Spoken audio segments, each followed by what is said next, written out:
Hey,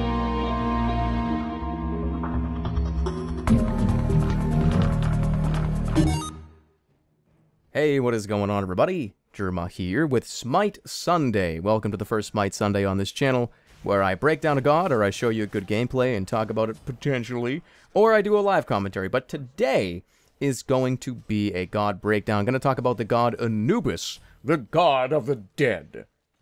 And the reason why I'm picking Anubis first to do sort of a god breakdown and sort of small tutorial video is because Anubis is one of those characters in this game that he's not a free god. He's not one of the free gods when you install the game, but he's the one that I feel like everybody unlocks first and then plays him completely incorrectly. I was one of these people that when I first downloaded this game, I said, oh my god, Anubis, the god of the dead. Oh my god, I get this guy. I gotta play with him and see. He's so cool. And I would just get trashed on. And that's because Anubis is one of the most damaging gods in the game, but he also dies incredibly easily and incredibly quickly. So I figured because of my early struggles with Anubis, I figured it would be a good one to start with. Anubis, the god of the dead, the Egyptian lord of destruction. That's not even true, but it's Anubis, the god of the dead. So instead of reading off of the wiki page and telling you all the damage numbers, which are very, very easy to find on the internet, I'm just going to tell you what the moves do and when you should be utilizing them and when you should be not using them in different situations. So we're going to talk about his number 1, which is Plague of Locusts. It's on the 1 key, skill key number 1. And upon activation, Anubis will stand still and launch out a bunch of bugs at people in a cone. Kind of disgusting. It lasts for 3 seconds and ticks for damage every 0.5 seconds. So when should you use this move? Now, I would typically say that this should be part of your non-ultimate combo. I'll get into that in a few minutes. But besides that, this move, although it does a ton of damage, you won't really be using this early game, and here's why. Anubis does not have any escapes. And if you don't know what an escape is in this game, it's a jump, it's a dash, it's really any way to distance yourself from another god or from another player. So trying to utilize a move like this when you have to stand completely still, you're just going to get destroyed by the other lane. Think of a situation like this. You're level 1, level 2, whatever, like really very, very early game. You're up in the lane with a buddy of yours, you're in playing Conquest, and you have this move, you go up and you use it on a minion wave, and you're standing still, the other team sees you, they know you're Anubis, they know you cannot get away, so they jump on top of you.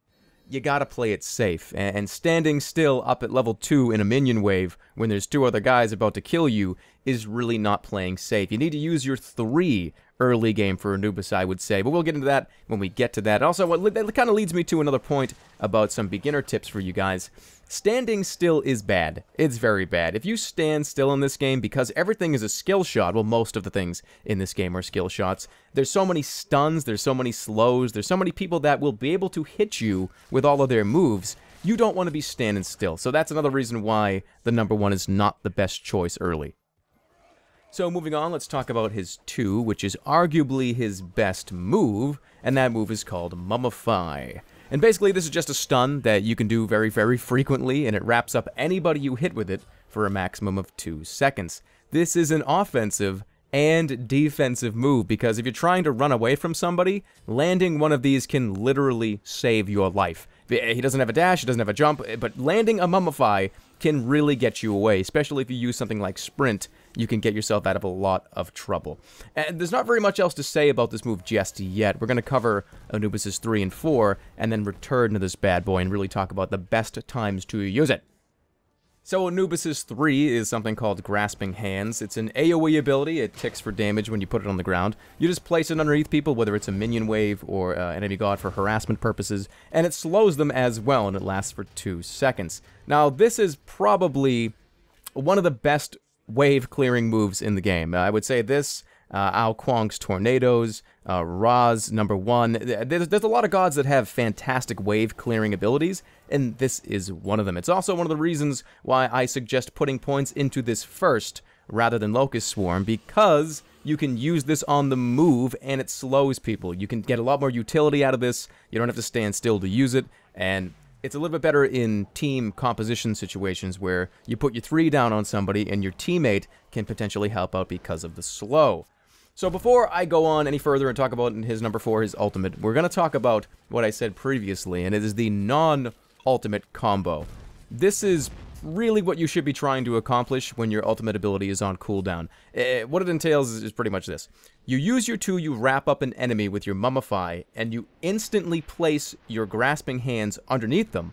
And while they're still wrapped up, getting them in the cone of your Locust Swarm, you do your 1 instantly as well if you're close enough. That's, I guess, assuming you're close enough. It takes some practice, but late game, you can really instantly kill people with this combo. You don't even need to use your ultimate late game in a lot of situations if you're fed. You can just place your 3, Mummify, bang, the person is dead. And that's one of the best things to do as Anubis. And one of the bad things about this is if you do not kill the person, let's say you do this non-ultimate combo, you wrap the person up, bang, bang, do both those moves, and you don't kill them, there ain't a whole lot left for you to do besides turn around and run away or try to auto-attack them to death. So having a teammate nearby is a very good thing. Because let's just say, for instance, you do this to somebody at level 20. You're both max level, both of you are equally as fed, and you don't kill them. This person knows you don't have any moves left. You did every single move that Anubis had, and your ultimate's on cooldown. They know your ultimate's on cooldown, because why wouldn't you have just ultimated them?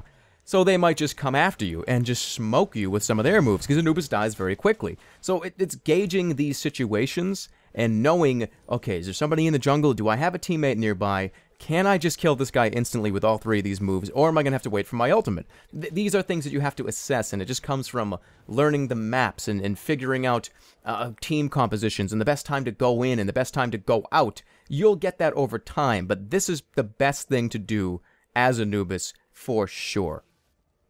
And finally, we're going to talk about his ultimate ability, which is very, very self-explanatory. I'm not going to spend that much time on his ultimate because it is very, like I just said, it's just a line of death. That's it.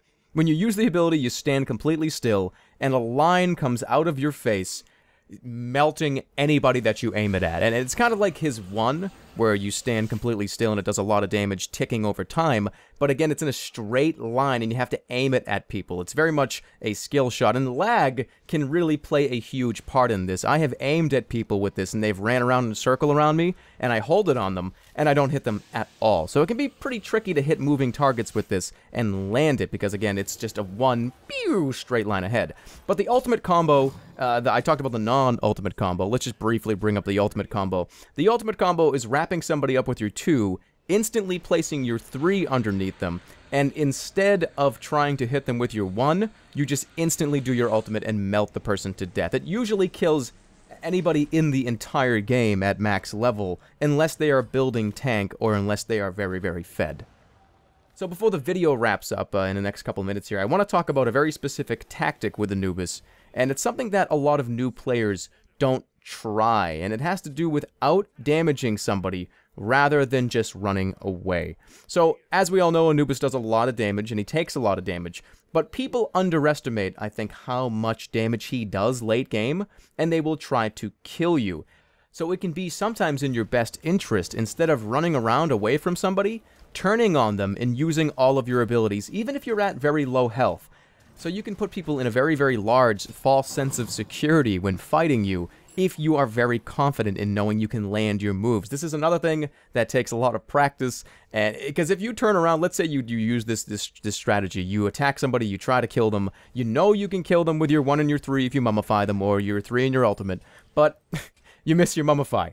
Oh dear lord, you're dead. You are dead. If you miss that Mummify late game and you have low health and you're trying to use the out DPS tactic, you're screwed. And I would say that in general, if you're playing as Anubis and you miss your Mummify, you're screwed. So it's landing your 2 becomes the most important thing to practice and the most important thing to land as Anubis. Because if you do not, let's just say you land your 2 on somebody and you don't kill them, one of your other teammates potentially will. So if you wrap somebody up and you're in the jungle and you got like an Ares behind you, or you have a Ra coming through the jungle that's on your team, he might kill the guy because he's standing still in your Mummify. So your 2 is the reason why I said it's the most important thing for you to utilize as Anubis, is because it does so much stuff for everybody else, not just you. So learn to land your 2. It is insanely important. So that about wraps it up here, guys. I think I've covered most of the things I want to cover with Anubis. And the next god will probably be Ares for Smite Sunday. I'm going to break down Ares I'm going to talk about why he's my favorite god in the game. Yes, Ares is my favorite god in the game. At this point, it used to be Anubis, then it used to be Loki, but now it is Ares, and we're going to talk about him next week. Going to break down his moves, going to break down how I play him, and some of the things you should be doing as Ares, and that's going to be next Smite Sunday. So thanks for tuning in, guys. I really do appreciate it, and I'll see you guys all next time. And of course, take care, everybody.